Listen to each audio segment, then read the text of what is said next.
जय हिंद दोस्तों, welcome to our channel the Indian soul. और मेरा नाम है शुभो और आज हम लोग एक हिस्टोरिक इवेंट के बारे में बात करने वाले हैं। आज से कुछ दिन पहले 29 सितंबर 2025 को एक न्यूज़ आता है कि भारत और भूटान के बीच में 2 cross border railway link approve हो चुका है। भारत की गवर्नमेंट और भूटान की गवर्नमेंट मिलके ये 2 क्रॉस बॉर्डर रेलवे लिंक को अप्रूव कर दिया है। आज के वीडियो में हम लोग यही 2 क्रॉस बॉर्डर जो रेलवे लिंक है इनके बारे में डिटेल में जानेंगे। इसका ये भारत के अंदर कौन सी शहर से भूटान के अंदर कहाँ तक ये रेल चलेगा और इसका इकोनॉमिक सिग्निफिकेंस क्या है, जियोपॉलिटिकल सिग्निफिकेंस क्या है, सिक्योरिटी के मामले भारत को कैसे ये हेल्प करेगा ये 2 रेलवे लिंक, ये सारे चीज़ों के ऊपर डिटेल में आज हम लोग डिस्कस करने वाले हैं। सबसे पहले हम लोग ये 2 जो रेलवे लिंक है ये मैप में कहाँ पे है ये हमें समझना पड़ेगा। अगर हम मैप में देखें, ये है हमारा प्यारा भारत, ये है नॉर्थ ईस्ट का रीजन, ये है वेस्ट बंगाल, ये है भूटान, इधर है नेपाल, ये बांग्लादेश और यहाँ पे म्यांमार और ये चाइना का तिब्बत। तो अगर हम देखें भूटान के अंदर, भूटान के पास हमारे 2 स्टेट आता है। सबसे पहले सिक्किम आता है, वेस्ट बंगाल आता है और ये असम आता है। तो एक जो पहला जो रेलवे लिंक जो है वो असम के अंदर कोकराझार करके एक जगह है, वहाँ से भूटान के अंदर यानी साउदर्न भूटान, ये है नॉर्दर्न भूटान, ये है साउदर्न भूटान, तो यहाँ से निकलेगा रेल और यहाँ तक पहुँचेगा।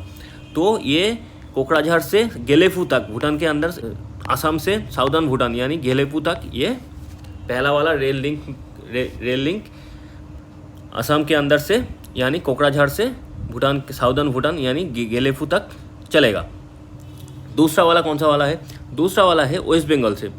वेस्ट बंगाल का देखिए, ये अगर से दूसरा वाला मैप में देखें, ये है कोकराझार शहर, यहाँ से ये रेल लिंक जाके ये गेलेफू तक जाएगा। और अगर यहाँ से यहाँ पे है वेस्ट बंगाल का अंदर, यहाँ पे एक शहर है जिसका नाम है बानरहाट।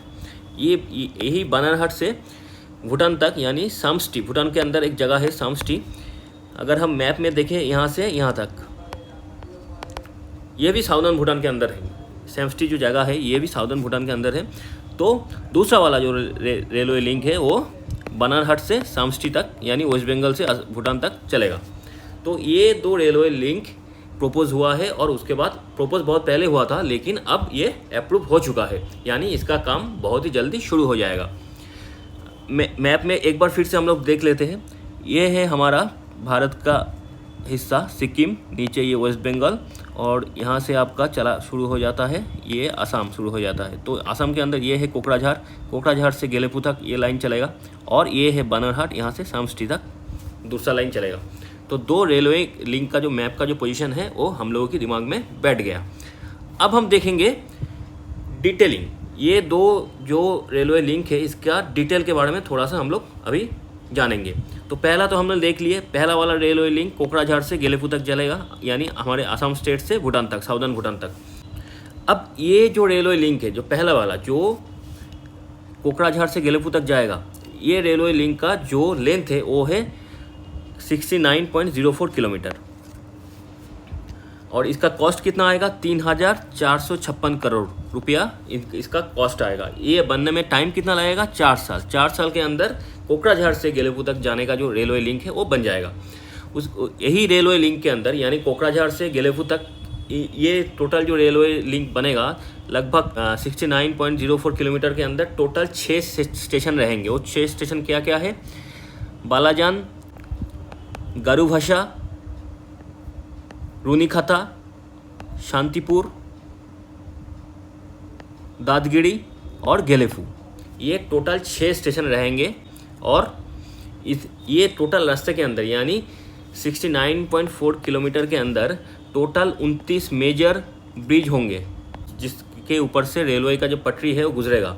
फिर 65 माइनर ब्रिज रहेंगे, 29 major bridge, 65 minor bridge, 2 viaduct, 1 road over bridge और 39 रोड अंडर ब्रिज और 2 गुड शेड्स। ये सारे चीज़ यहाँ पे जितना भी लिखा हुआ है ये सारे चीज़ यही कोकराझार से गेलेफू तक यानी 69.04 किलोमीटर के अंदर तैयार होगा, 4 साल के अंदर होगा। खर्चा कितना आएगा? 3,456 करोड़ रुपया।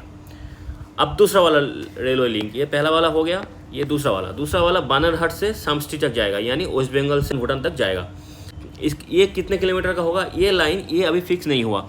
ये कई न्यूज़ में ये आया है कि ये 20 से 22 किलोमीटर के अंदर भी हो सकता है, अगर ठीक ठाक जो ज़मीन का प्लान हुआ है, जहाँ पे ज़मीन एक्वायर करना है वहाँ से अगर निकलेंगे तो 20-22 किलोमीटर के अंदर ये रेलवे लिंक बन जाएगा। अगर जहाँ पे प्लान किया गया है वहाँ पे अगर ज़मीन नहीं मिलता, वहाँ पे ज़मीन एक्वायर नहीं कर पाता गवर्नमेंट, तब जाके ये शायद थोड़ा सा लंबा पड़ सकता है ये। इसीलिए इसका जो रेंज हो सकता है ये 20 से 32 किलोमीटर के अंदर ये टोटल लेंथ होने वाला है। ये अभी भी फिक्स नहीं हुआ है, लेकिन ये जल्दी फिक्स हो जाएगा। ये मिनिमम 20 किलोमीटर तो होगा ही, अगर मैक्सिमम हुआ तो 32 किलोमीटर के अंदर ये टोटल लेंथ इसका हो जाएगा। और इसमें खर्चा कितना आएगा? 577 करोड़ रुपया। और ये बनने में कितना टाइम लगेगा? 3 साल का टाइम लगेगा ये बनने में। इसमें आपको 2 स्टेशन मिलेगा, 2 स्टेशन, क्योंकि ये रास्ता भी छोटा है, यहाँ से यहाँ तक, बानरहाट से सामस्टी तक, और इसका किलोमीटर भी कम है, सिर्फ 20 से 32 किलोमीटर के अंदर ये बन जाएगा। तो इसमें 2 मेजर स्टेशन आएंगे और एक मेजर ब्रिज आएगा, 24 माइनर ब्रिज आएंगे, एक फ्लाईओवर आएगा और 37 अंडरपास आएंगे। ये सारे चीज़ यही 20-22 किलोमीटर के अंदर तैयार होगा। और इसमें खर्चा कितना आएगा? 577 करोड़ रुपया और 3 साल का टाइम लगेगा। ये हो गया दोनों रेलवे लिंक का डिटेल। अब थोड़ा और डिटेल जानेंगे। अगर हम ये टोटल कर दें, ये 3,456 करोड़ और 577 करोड़ टोटल अगर कर दे, टोटल खर्चा आएगा कितना? 4,033 करोड़ रुपया। और ये जो पूरा खर्चा है, ये खर्चा हमारे इंडियन गवर्नमेंट करने वाला है, क्योंकि हम ये पूरा खर्चा इसीलिए उठा रहे हैं कि भूटान हमारे एक बहुत ही अच्छा दोस्त है, एक फ्रेंडली कंट्री है, हमेशा भारत का साथ देता है। तो एज ए फ्रेंडली जेस्चर, और भारत और भूटान के बीच में इकोनॉमिकल ग्रोथ हो और जियोपॉलिटिकल स्टेबिलिटी आए, ये सारे चीज़ को देखते हुए, और भूटान के ऊपर कोई बाहर का देशों का ज़्यादा इन्फ्लुएंस ना हो, ये सारे चीज़ देखते हुए भारत की गवर्नमेंट ये फैसला किया है कि ये जितना भी खर्चा आएगा, ये पूरा का पूरा खर्चा कौन करेगा? ये 2 रेलवे लिंक का भारत सरकार करेंगे। तो ये 4,033 करोड़ का जो खर्चा है ये हमारे भारत सरकार करने वाले हैं। अच्छा, फिर क्या? फिर the Kokrajhar Gelephu line has been designated special railway project.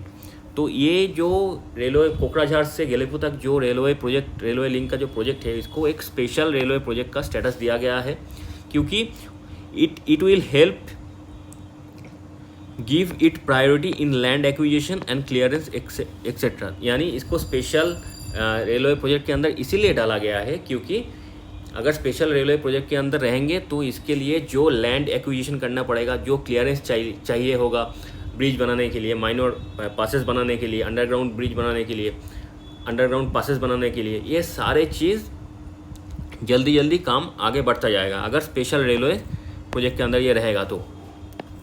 फिर क्या? फिर Kokrajhar Gelephu the detail project report and final location survey has been completed. तो ये जो न्यूज़ आया है उससे पहले ही कोकराझार और गेलेफू का जो लाइन है, रेलवे लिंक जो है, उसके लिए जो प्रोजेक्ट रिपोर्ट है, उसका डिटेल्ड और फाइनल लोकेशन ऑफ सर्वे, ये सारे चीज़ कंप्लीट हो चुका है। ये दोनों रेल लाइन मिला के, यानी 2 रेलवे लिंक मिला के, यानी कोकराझार से गेलेफू तक और बानरहाट से सामस्टी तक, टोटल 89 किलोमीटर का रेलवे लिंक बनेगा, नेटवर्क बनेगा। This project are fully funded by India under its budget for external and border neighbourhood infrastructure corporation. जो मैंने थोड़ी देर पहले ही बोला कि पूरा का पूरा खर्चा कौन करेगा? इंडिया करेगा, भारत सरकार करेंगे। और इसका जो बजट है वो किसके थ्रू एलोटेड होगा? वो एक्सटर्नल और बॉर्डर नेबरहुड इंफ्रास्ट्रक्चर कॉरपोरेशन का जो बजट है उसी के थ्रू ये टोटल बजट एलोकेट होगा।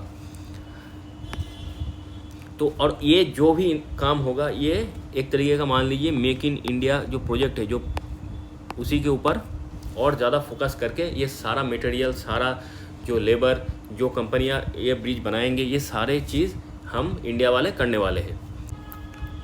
अब जो हमने थोड़ी देर पहले जो फ्लो चार्ट हमने देख लिए थे, जो चार्ट हमने देखा, उसी का थोड़ा सा डिटेल कॉपी है ये। यहाँ पे ज़्यादातर हमने जो चीज़ वहाँ पे पढ़ लिए थे वही सारी चीज़ है, लेकिन 2 पॉइंट अलग है, जो कि एक ये स्टेटस जो कि कोकराझार जो है वो स्पेशल रेलवे प्रोजेक्ट के अंदर हमने डाल दिया है, और इसका जो क्लियरेंस और ये जो लोकल फाइनल लोकेशन सर्वे है ये कंप्लीट हो चुका है। लेकिन बानरहाट और शामसी का जो प्रोजेक्ट है रेलवे लिंक है ये अप्रूव्ड हो चुका है, लेकिन ये टोटल पूरा सर्वे नहीं हुआ है जगह का, और fewer structural complexities due to shorter route. तो रूट शॉर्ट है, तो कहाँ से ये लैंड एक्विजिशन होगा, ये सारी चीज़ कौन सी रास्ते से ये गुजरेगा, ब्रिज कहाँ पे बनेगा, माइनर ब्रिज कहाँ पे बनेगा, मेजर ब्रिज कहाँ पे बनेगा, अंडरपास कहाँ से निकलेगा, ये सारे चीज़ का टोटल प्लानिंग ये बानरहाट से शामसी तक जाने का जो रेलवे लिंक है उसमें अब तक पूरा कंप्लीट नहीं हुआ है, अंडर प्रोसेस है, काम चल रहा है, थोड़े दिन में पूरा काम हो जाएगा। अब पार्ट ऑफ भूटान देखिए, टोटल ये जो कोकराझार से गेलेपू तक जो लाइन है वो टोटल 69.04 किलोमीटर का है। उनमें से ज़्यादातर रेलवे लाइन भारत के अंदर ही रहेगा। मात्र 2.39 किलोमीटर जो है ये जो स्मॉल अमाउंट है, जो स्मॉल सेगमेंट है, ये रहेगा भूटान के अंदर। और बानरहाट और शामसी तक जो लाइन है 20 किलोमीटर का, मान लीजिए ये अगर 20 से थोड़ा सा ज़मीन लैंड एक्विजिशन और क्लियरेंस में कोई दिक्कत आया तो ये मैक्सिमम 20 से ज़्यादा होकर 32 किलोमीटर तक हो सकता है। ये अभी श्योर नहीं है, ये 20 से 32 किलोमीटर के अंदर कोई भी लेंथ हो सकता है। तो इसमें जो भी होगा, तो ये अभी तक स्पेसिफाई नहीं हुआ है कि कितना किलोमीटर भारत के अंदर रहेगा, कितना किलोमीटर भूटान के अंदर रहेगा। ये जो बानरहाट और शामसी का लाइन है जो रेलवे लिंक है उसके अंदर ये अभी तक फिक्स नहीं हो पाया, क्योंकि इसका सर्वे और जो लैंड एक्विजिशन है वो चल रहा है, वो अंडर प्रोसेस है। इसीलिए वो जब फाइनल हो जाएगा तब हम डिसाइड कर पाएंगे ये लाइन 20 किलोमीटर का होगा या तो 32 किलोमीटर का होगा, या 20 और 32 के बीच में कोई किलोमीटर का होगा, और उनमें से कितना किलोमीटर भारत के अंदर रहेगा और कितना किलोमीटर भूटान के अंदर रहेगा, ये तब जाके फाइनल होगा जब ये इस लाइन के लिए पूरा लैंड एक्विजिशन और सारे क्लियरेंस और सारे जो प्लानिंग है जब हो जाएगा, तब जाके हम कॉन्फर्म बोल पाएंगे कि इतना किलोमीटर भारत के अंदर रहेगा और कितना किलोमीटर भूटान के अंदर रहेगा। तो ये हो गया total detail about the project. दोनों रेलवे लिंक का जो प्रोजेक्ट है उसका खर्चा, लेंथ, जगह, कहाँ से कहाँ तक जाएगा, कितना टाइम लगेगा, कितना बजट होगा, ये सारे चीज़ हमने डिटेल में यहाँ पे डिस्कस कर लिए। अब हम देखेंगे ये जो दो रेलवे लिंक भारत और भूटान के बीच में बन रहा है, इसका स्ट्रैटेजिक और इकोनॉमिक सिग्निफिकेंस क्या है। देखिए, हर बड़े प्रोजेक्ट के पीछे कुछ ना कुछ स्ट्रैटेजिक और इकोनॉमिकल सिग्निफिकेंस होता ही है। तो भारत और भूटान के बीच में ये दो जो रेलवे लिंक बन रहा है, इसके पीछे भी स्ट्रैटेजिक और इकोनॉमिक सिग्निफिकेंस है। पहला सिग्निफिकेंस क्या है? Fast operational rail link between Bhutan. देखिए, भूटान के अंदर कोई रेलवे सिस्टम नहीं है, रेलवे नेटवर्क नहीं है। भूटान की खुद की कोई रेलवे सिस्टम और रेलवे नेटवर्क नहीं है।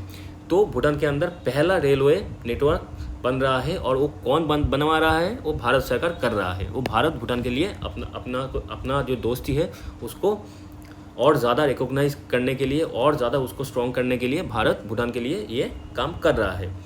और इसके थ्रू भारत को क्या मिलेगा? इसके थ्रू भारत और भूटान दोनों को ट्रेड और एक्सपोर्ट के मामले में बहुत ज़्यादा हेल्प मिलेगा, क्योंकि भारत का सामान आसानी से रेलवे के माध्यम से भूटान में चला जाएगा और भूटान का सामान बहुत ही आसानी से भारत के पास आ जाएगा। और भूटान एक लैंडलॉक कंट्री है। अगर भूटान को दुनिया के बाज़ार में अपना माल सेल करनी है, अपना माल बेचना है, तो वो आसानी से रेल के माध्यम से भारत के अंदर उसका माल भेज देगा, और भारत के पोर्ट से, अब कोलकाता पोर्ट मान लीजिए या तो उड़ीसा का पोर्ट मान लीजिए, वही पोर्ट से वो सामान दुनिया के अंदर एक्सपोर्ट हो जाएगा। तो इसीलिए भारत और भूटान दोनों को ट्रेड और एक्सपोर्ट में बूस्ट मिलेगा।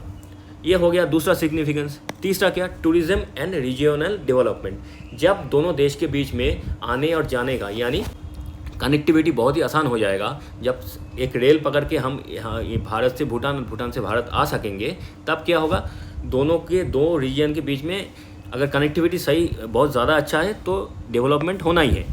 और दूसरा क्या? ये गेलेपू जो शहर है, जो ये एक माइंडफुलनेस सिटी है, जो टूरिज़्म और बहुत ही खूबसूरत सिटी है। टूरिज़्म के लिए बहुत ही एडवांस और बहुत ही खूबसूरत सा सिटी है। यहाँ पे लोग घूमने जाते हैं। तो एक तरीके का भूटान के अंदर, गेलेपू शहर के अंदर टूरिज़्म जो सेक्टर है इसको बूस्टअप मिलेगा, और भूटान से, गेलेपू से भी लोग असम के अंदर आके असम का जो टूरिज़्म है उसको भी एंजॉय कर पाएंगे। लोग आसानी से भूटान के लोग असम में आके अपना जो असम के अंदर जो भी टूरिस्ट स्पॉट है उसको एक्सप्लोर कर पाएंगे। और जो दूसरा रेलवे लिंक है सैमस्टी तक, यानी बानरहाट से, वेस्ट बंगाल के बानरहाट से सैमस्टी तक, ये सैमस्टी जो है ये जगह भूटान के अंदर एक इंडस्ट्रियल एरिया है। तो वहाँ पे उस इंडस्ट्रियल एरिया में जो भी सामान बनता है भूटान के अंदर, वो सामान आसानी से भूटान से भारत के अंदर आ जाएगा।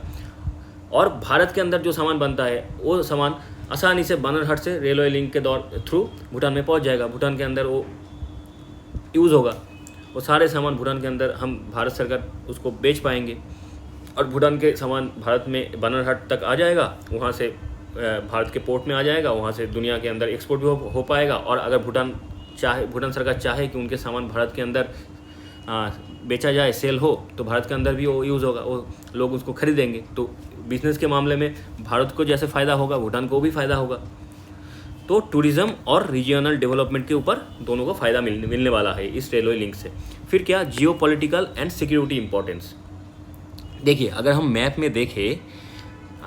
में देखें भारत का ये वाला जो हिस्सा है, जो सिलीगुड़ी कॉरिडोर जिसको बोला जाता है, जिसको एक चिकन नेक भी बोला जाता है, यहाँ पे ये 22 किलोमीटर का एक चौड़ा रास्ता है, जगह है, जहाँ से टोटल पूरा भारत के साथ जो नॉर्थ ईस्ट वाला जो हिस्सा है भारत का, वो जुड़ा हुआ है। तो ये जगह हमेशा न्यूज़ में रहता है, क्योंकि as per the news China हमेशा चाहता है कि इस जगह पे डिस्प्यूट हो, एक अनरेस्ट पैदा हो, कि यहाँ से चाइना अपना जो इन्फ्लुएंस है वो भारत के अंदर ज़्यादा कर पाए। तो एक तरीके का मान लीजिए ये जगह बहुत ही पतला सा 22 किलोमीटर का एक जगह है, जहाँ से पूरे भारत के साथ नॉर्थ ईस्ट का जो रीजन है वो कनेक्टेड है। और ऊपर से ये आज के टाइम में बांग्लादेश जो है ये भारत के खिलाफ एक हॉस्टाइल कंट्री बना हुआ है। ये पहले नहीं था, लेकिन जब से बांग्लादेश के अंदर पॉलिटिकल कूप हुआ है, तब से ये बांग्लादेश मोहम्मद यूनुस का जो सरकार है उसके अंदर जब आया है, उनके अंडर आने के बाद से भारत के लिए एक हॉस्टाइल कंट्री बन चुका है। तो बांग्लादेश के तरफ से भी यहाँ पे जो हमारा जो सिलीगुड़ी कॉरिडोर है वहाँ पे एक थ्रेट है। तो ये सारे चीज़ को देखते हुए भारत सरकार ने ये डिसीजन लिया कि ये सिलीगुड़ी कॉरिडोर को और भी हमें स्ट्रॉन्ग बनानी है, और इसीलिए हमारे वेस्ट बंगाल और असम के साथ भूटान का रेलवे लिंक बहुत ही इम्पोर्टेंट एक हिस्सा है। क्योंकि जियोपॉलिटिकली अगर हम ये रेलवे लिंक नहीं बनाते तो कोई और बनाएगा, शायद चाइना आके भूटान को हेल्प करना चालू कर दे, तो भूटान के अंदर चाइना का इन्फ्लुएंस ज़्यादा होने लगेंगे। जो हमारा एक प्यारा दोस्त है भूटान, वो हमें इग्नोर करके चाइना के पास चला जाए, तो ये मौका हम देना भी नहीं चाहते। इसीलिए हम पहले ही भूटान को मदद करने के लिए तैयार हैं। भूटान हमारे एक बहुत ही अच्छे दोस्त है, हमेशा भारत को सपोर्ट करता है। यूनाइटेड नेशन सिक्योरिटी काउंसिल में भारत को एक परमानेंट मेंबरशिप दिया जाए जिसके पास वीटो पावर हो, इसके पक्ष में भी भूटान यूनाइटेड नेशन के अंदर बात करता है, भारत को सपोर्ट करता है। तो ऐसे देश को हमेशा, ऐसे एक फ्रेंडली कंट्री को भारत को मदद करना भी चाहिए। इसीलिए भारत जियोपॉलिटिकली और सिक्योरिटी इंपॉर्टेंस को देखते हुए, देखते हुए ये 2 लिंक के ऊपर पूरा फोकस किया है, और इसको जितना जल्दी हो सके इसका काम भी कंप्लीट करेंगे। अब ये दूसरा क्या है, enhance connectivity in border and remote areas both India and Bhutan, term of border management and disaster response. तो ये 2 रेलवे लिंक के थ्रू इंडिया से भूटान जाना बहुत ही आसान हो जाएगा, टाइम भी बहुत कम लगेंगे। तो इसके दौरान क्या होगा, कभी भी रीजन के अंदर कोई भी डिजास्टर हो तो रिस्पॉन्स करने में कम टाइम लगेगा, या तो बॉर्डर मैनेजमेंट करने। कभी कभार हम 2017 में हम देखे थे डोकलाम में एक स्टैंड अप टाइप हो गया था भारत और इसके चाइना के बीच में, क्योंकि चाइना जो डोकलाम जो एरिया है वो भूटान का है, तो चाइना उस एरिया को क्लेम करने लगा था। तो भूटान ने भारत से मदद मांगी और इंडियन आर्मी जाके ये चाइना के आर्मी के सामने खड़ा हो गया, एक स्टैंड अप टाइप हो गया था।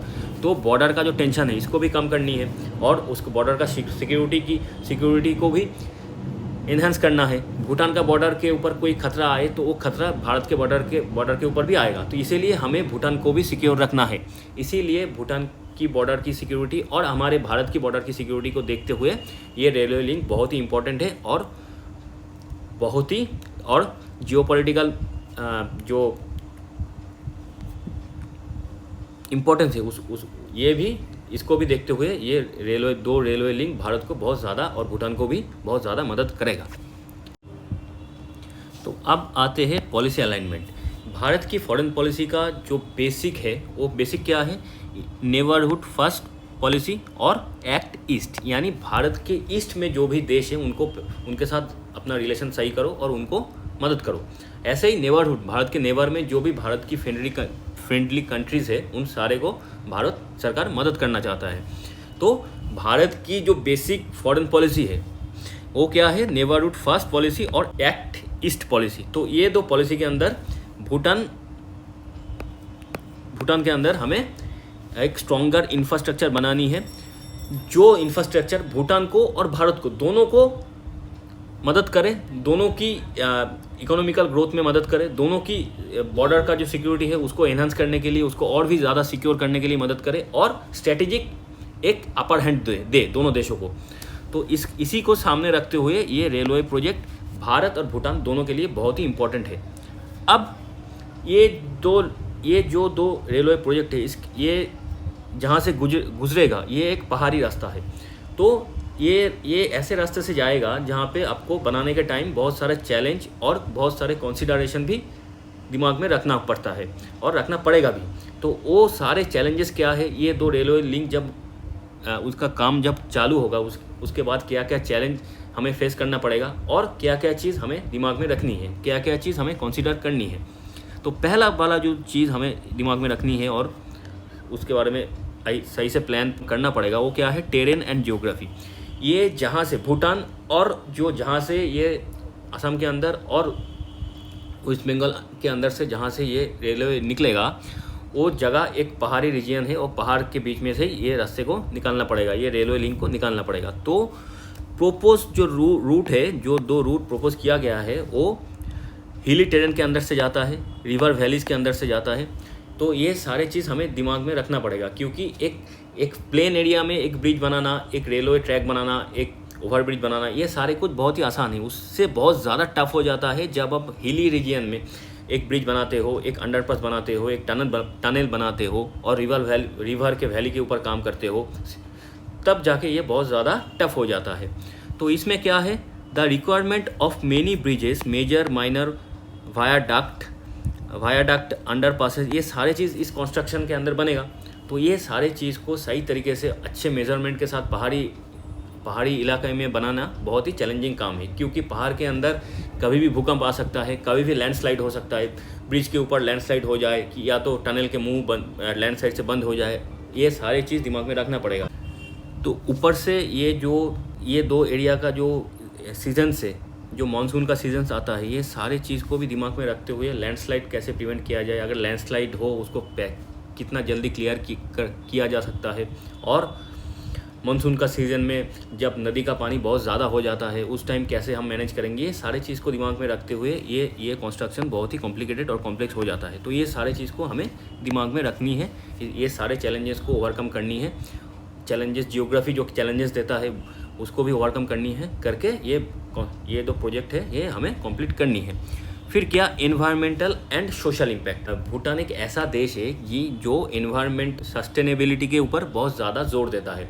वो भूटान कुछ भी करे, एनवायरमेंट को डैमेज करना वो नहीं चाहते। जितना कम डैमेज करके हमें इंफ्रास्ट्रक्चर बनानी होती है, भूटान वही करता है कि इंफ्रास्ट्रक्चर भी बन जाए और एनवायरमेंट को भी कम डैमेज पहुँचे क्योंकि जब हम कोई ब्रिज, कोई टनल बनाएंगे उस जगह को हमें लैंड का एक्विजिशन होगा, उस जगह में जो पेड़ पौधे होंगे उसको काटना पड़ेगा और वहाँ पे जो इकोसिस्टम चलता था, जो बर्ड्स, जो जीव जंतु उस एरिया में रहते हैं उनको भी शिफ्ट करना पड़ेगा। ये सारे चीज़ यानी इंफ्रास्ट्रक्चर के चलते हुए जब एनवायरनमेंट के ऊपर चोट आता है, वो भूटान एक ऐसा देश है कि वो चाहता है कि एनवायरनमेंट के ऊपर कोई भी चोट ना आए, लेकिन हमें इंफ्रास्ट्रक्चर भी करनी है। ये भूटान को भी मालूम है, भारत को भी मालूम है। इसीलिए हमें ये चीज़ दिमाग में रखनी है कि जितना कम एनवायरनमेंट को डैमेज करके और उस एनवायरनमेंट को डिपेंड करके जो सोशल लाइफ वहाँ पे चलता है उसको कम डैमेज करके हम ये रेलवे 2 लिंक वो बना पाए।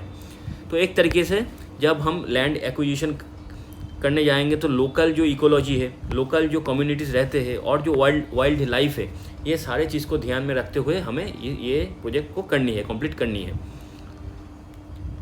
अब तीसरा चैलेंज क्या है? Funding and cost overruns. देखिए, ऐसे तो ये 2 प्रोजेक्ट इंडिया फंड करने वाला है पूरा का पूरा, तो तब भी देश के अंदर कब क्या डिजास्टर आ जाए, कब ये जो पाकिस्तान और बांग्लादेश यहाँ पे बैठे हुए हैं इनके साथ कब जंग लड़ना पड़ जाए, तो कब पैसा कहाँ से कहाँ यूटिलाइज होने लगा, इसका कोई हिसाब नहीं रहता है। तो अगर कोई प्रॉब्लम आता है, कोई अचानक से कोई दिक्कत आती है, तब जाके ये फंड का क्राइसिस हो सकता है। तो और नहीं तो ये प्रोजेक्ट इंडिया के लिए बहुत ही इंपॉर्टेंट है और इंडिया इसके लिए जो फंड लगेगा इंडिया इसको अरेंजमेंट करेगा। लेकिन फिर भी एक पॉसिबिलिटी ये रहता है कि कभी कभार फंड का डिले हो सकता है, तो इसीलिए उस फंड के डिले की वजह से ये प्रोजेक्ट का जो स्पीड है वो भी डिले हो सकता है। फिर क्या? Regularity and administrative delay.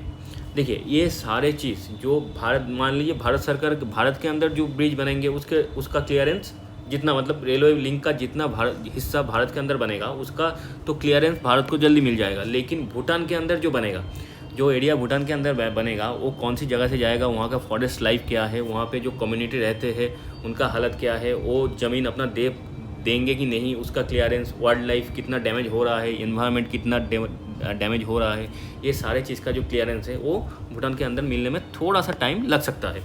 अगर भारत सरकार और भूटान सरकार के बीच में कोऑर्डिनेशन बहुत अच्छा हो तो ये सारे जो क्लियरेंस का जो प्रॉब्लम है ये जल्दी सॉल्व हो जाएंगे। और जितना भी फॉरेस्ट और इन्वायरमेंटल एरिया है उनको भी देखना है, बॉर्डर का इशू भी देखना है, क्योंकि क्रॉस बॉर्डर होगा, भारत का बॉर्डर क्रॉस करके रेल लाइन उधर भूटान के अंदर जाएगा, तो ये कैसे क्रॉस बॉर्डर के अंदर जब पासपोर्ट का चेक कैसे होगा, या तो ऐसे तो भूटान और इंडिया के बीच में पासपोर्ट मैंडेटरी है नहीं, वो आपके पास इंडिया का जो वोटर कार्ड है वो रहेगा तब भी आप भूटान जा सकते हो। तो ये सारे कैसे बॉर्डर के अंदर कैसे चेकिंग होगा, कौन सा बंदा जा रहा है इंडिया से भूटान के अंदर, भूटान से कौन सा बंदा इंडिया के अंदर आ रहा है, ये सारे कैसे होगा, इसके ऊपर थोड़ा सा अभी भी बात चलना बाकी है, यहाँ पे वो फिक्स होना अभी भी बाकी है। और बॉर्डर के एकदम जहाँ से बॉर्डर के क्रॉस करेगा, मतलब जब जिस जगह से इंडिया का बॉर्डर ख़त्म होता है और भूटान का बॉर्डर शुरू होता है, वहाँ पे बॉर्डर इंफ्रास्ट्रक्चर कैसे बनेंगे, ये सारे चीज़ को लेके एक डिस्कशन अभी भी बाकी है। फिर क्या है? Operational aspect. एक बार ये एस्पेक्ट क्या है, मान लीजिए एक बार रेलवे लिंक बिल्ड हो गया, उसके बाद इसका हैंडलिंग कौन करेगा, इसका मेंटेनेंस कौन करेंगे, इंडियन गवर्नमेंट ही करेगा कि आधा इंडियन गवर्नमेंट करेंगे, आधा पार्ट जो भूटान के अंदर जो पार्ट है वो भूटान गवर्नमेंट करेगा, ये सारे चीज़ अभी तक डिसाइड नहीं हुआ है। ये इसको लेके डिसाइड करना है कि एक बार बन गया, इंडिया तो बना तो देगा, उसके बाद मेंटेनेंस कौन करेगा, इंडिया ही करेगा, भारत सरकार ही करेगा कि भूटान सरकार भी उसमें हेल्प करेगा, ये सारे चीज़ अभी फिक्स होना बाकी है। फिर सिर्फ पैसेंजर ट्रेन चलेगा कि सिर्फ फ्रीगेट यानी मालगाड़ी चलेंगे, ये सारे चीज़ अभी डिसाइड नहीं हुआ, ये सारे चीज़ के ऊपर भी डिसीजन लेना भी बाकी है। और बाद में अगर मान लीजिए भूटान के अंदर, बाद में भूटान के अंदर कोई रेलवे नेटवर्क शुरू हुआ तो उस नेटवर्क के साथ ये 2 रेलवे लिंक को जोड़ा जाएगा कि नहीं, ये सारे चीज़ के ऊपर अभी भी डिस्कशन नहीं हुआ है। तो ये सारे चीज़ वो अभी कंसिडरेशन के अंदर है, इसके ऊपर बातचीत होगा और धीरे धीरे करके सारे प्रॉब्लम सॉल्व हो जाएगा। क्योंकि भूटान और भारत 2 फ्रेंडली कंट्री है, बहुत ही अच्छा दोस्त है, एक दूसरे की मदद करते हैं, तो जो इनके बीच में जो भी कन्फ्यूजन आएंगे इसको डायलॉग के थ्रू सॉल्व कर दिया जाएगा। अब हम देखेंगे what is less clear still developing, मतलब क्या क्या चीज़ अभी भी क्लियर होना बाकी है, क्या क्या चीज़ अभी भी उसके ऊपर बात चल रहा है, क्या क्या चीज़ हम आगे जाके फर्दर इम्प्रूवमेंट करेंगे, ये सारे चीज़ हम थोड़ा सा देख लेते हैं। तो पहला क्या है? Alignment and exact route map.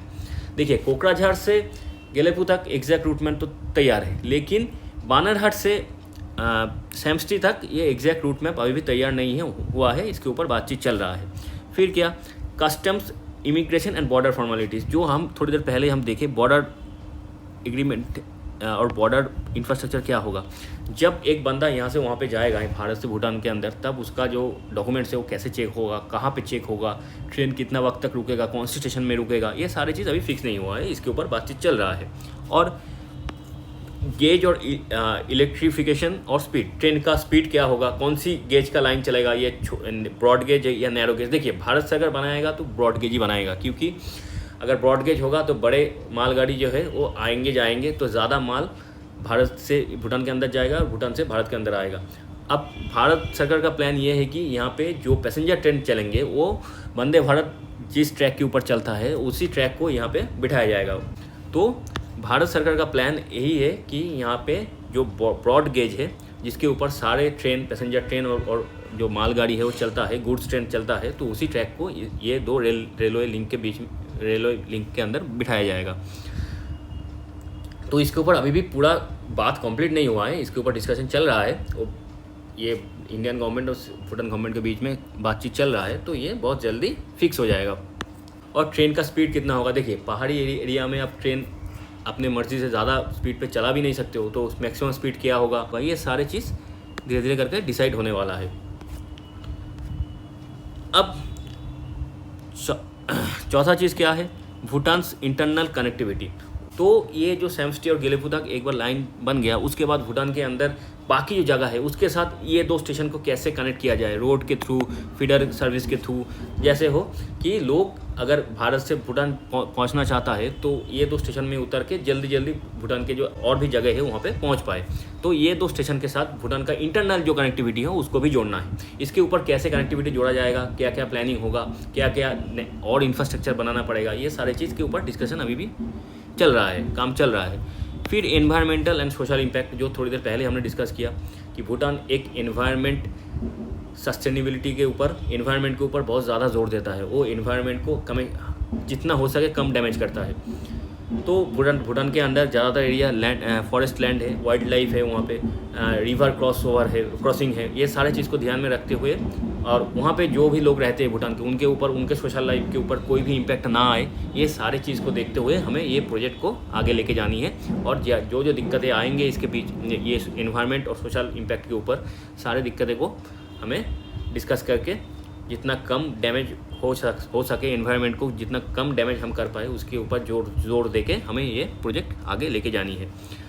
और ऑपरेशनल सस्टेनेबिलिटी, ये जो कंस्ट्रक्शन का काम ये ख़त्म हो जाएगा, जब ये दो रेलवे लिंक चालू हो जाएगा तब ये जो रेलवे ब्रिज का, रेलवे लिंक का जो मेंटेनेंस है वो भूटान करेगा कि भारत सरकार करेंगे, कितना परसेंट भूटान करेगा, कितना, अगर भूटान के अंदर जो रेलवे लिंक का जो जितना किलोमीटर है वो भूटान करेगा कि भारत के अंदर, जितना किलोमीटर भारत के अंदर है वो भारत सरकार करेंगे, उसका मेंटेनेंस कैसे होगा, और इसका सिक्योरिटी कौन देखेगा, ये, और इसके ऊपर जो ट्रेन चलेंगे उसका ट्रैफिक कैसे कंट्रोल होगा, उसमें पैसेंजर ट्रेन कितना चलेगा, मालगाड़ी कितना चलेंगे, ये सारे चीज़ के ऊपर अभी बातचीत चल रहा है, यानी ऑपरेशनल सस्टेनेबिलिटी। और ये जब रेलवे लिंक चालू हो जाएगा उसके बाद इसका जो रेवेन्यू जनरेट करने लगेंगे ये दो प्रोजेक्ट जब रेवेन्यू जनरेट करने लगेंगे तो ये रेवेन्यू कौन रखेगा, भारत सरकार रखेंगे या भूटान रखेगा। अगर दोनों के, या तो दोनों के बीच में इक्वली डिवाइड होगा कि दोनों अलग अलग टाइप के डिवीज़न होगा, ये जो रेवेन्यू जो इसमें आएगा। तो ये सारे चीज़ों के ऊपर बात करना अभी भी बाकी है। तो ये सारे चीज़ के ऊपर बात चल रहा है, धीरे धीरे करके भारत और भूटान दोनों मिलके बातचीत करके ये सारे जो इश्यूज़ है इसको सॉल्व कर लेंगे। तो आज के वीडियो यहाँ पे ख़त्म होता है। तो भारत और भूटान के बीच में ये दो जो रेलवे लिंक है इसके ऊपर आगे जाके जो भी अपडेट आएगा उसके ऊपर हम फिर से वीडियो बनाएंगे। तो आज का वीडियो इतना ही। अगर आप लोगों को हमारी वीडियोस, हमारी कंटेंट, हमारी कोशिश अच्छे लगे तो इस चैनल को आप लोग सब्सक्राइब कर दीजिएगा, और जितना हो सके इस वीडियो को आप लोग लाइक कीजिए और शेयर कीजिए और बेल बटन को प्रेस कर दीजिए, क्योंकि आगे जाके जब भी हम वीडियो बनाएं आपके पास नोटिफिकेशन आ जाएगा। तो आज के लिए थैंक यू, गुड बाय, जय हिंद।